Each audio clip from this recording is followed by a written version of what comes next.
Hanging out at the Ottawa Comiccon with Wil Wheaton. Tell me a bit about this beer. This is a traditional Bavarian Hefeweizen that I designed the recipe for with the help of my friends at Northern Brewer and brewed with the help of my collaborators at Clock Tower Brewing. Obviously, you're a beer fan. I am a huge beer nerd, yes. Any chance of doing a non-alcoholic? Probably not, although I do make root beer and ginger ale, and I do make a lot of different kombuchas at home. I'm big into kombucha. Yeah, so it's real fun to brew kombuchas, and I always get I get babies off my mother that I can give to my friends. But I've learned from a friend of mine how to, I feel like I'm a little advanced in my kombucha brewing, and I've learned how to use different fruits and different spices and different herbs to make incredibly wonderful different flavors out of things, dropping raisins into bottles to let them carbonate. So I do make, that has a nominal amount of alcohol in it, but... Yeah, like negligible. Yeah, 1/10% or something like that, yeah. I'm big into kombucha. There's a brand called Rise Kombucha that you should try while you're here in Canada. It's really, really good. The reason why I asked you about non-alcoholic beer because I'm 23 years sober in AA. So I come to the beer tasting contest and I can't try your beer. Yeah, no, that's wonderful. Good for you. So I'm going to cheers you with an empty cup after. Thanks for coming to Ottawa Comic-Con. Thanks so much for being a part of our poster and for being so hands-on with the convention. It really means a lot to the people here. You know, I remember going to conventions when I was a little boy, when I was in grade 5 and grade 6, and I felt like conventions were about fans.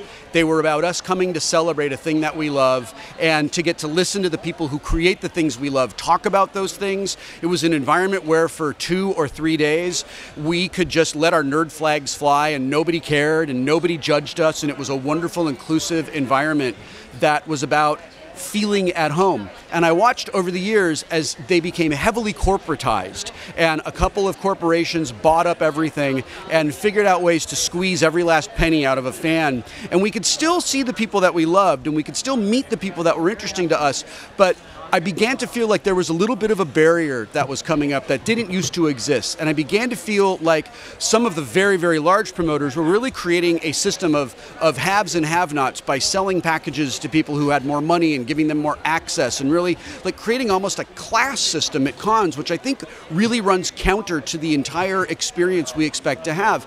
This con is one of the very few cons left that is run by people who genuinely love what we love and genuinely want people to have an incredible experience and a fun, meaningful experience that is really what conventions should be about. So when I was invited to come back again, I didn't even have to think about it. I just looked at the calendar and made sure I didn't have any conflicting arrangements and said, yeah, absolutely, I'd love to come here. That I get to do a collaboration beer as part of this is really just a bit of a bonus for me.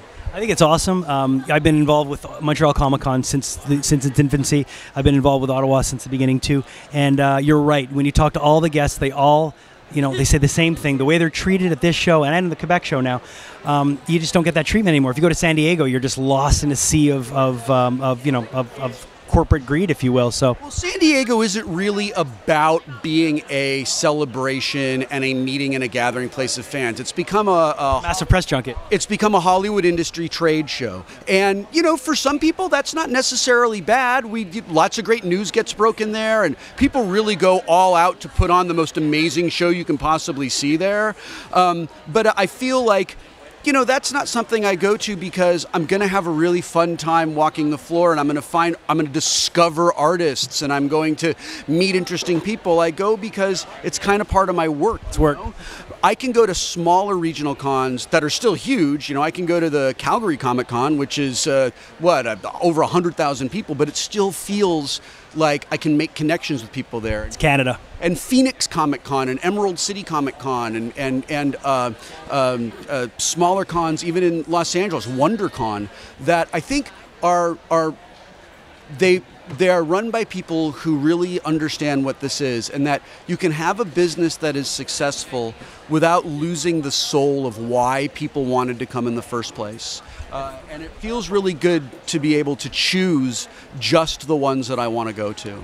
The fact that you're out here on the floor you know, meeting people, giving them some beer to try. It just shows a lot about your character. Shows a lot about wanting to partner up with a small brewery here.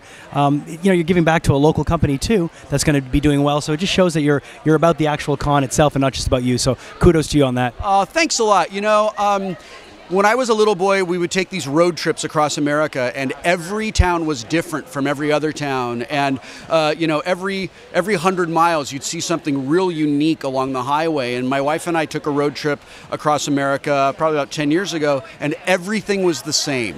There was chain stores and big box stores, and the local flavor of things had been completely lost and just absorbed like the Zerg creep of corporate like just acquisitions.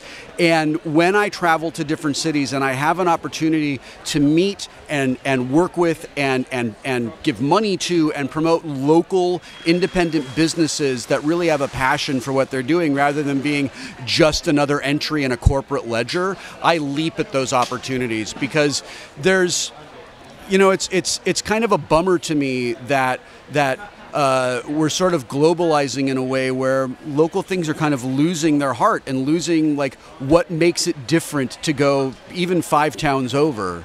And when I get an opportunity to work with a company that's local and like has roots in that community, it's where I like to spend my money as a consumer, and it's where I really like to spend my energy as a spokesman and as a partner. Thanks so much, Will. I really, really appreciate it. Have a great time this weekend. Oh, cheers. Awesome. Thanks, man.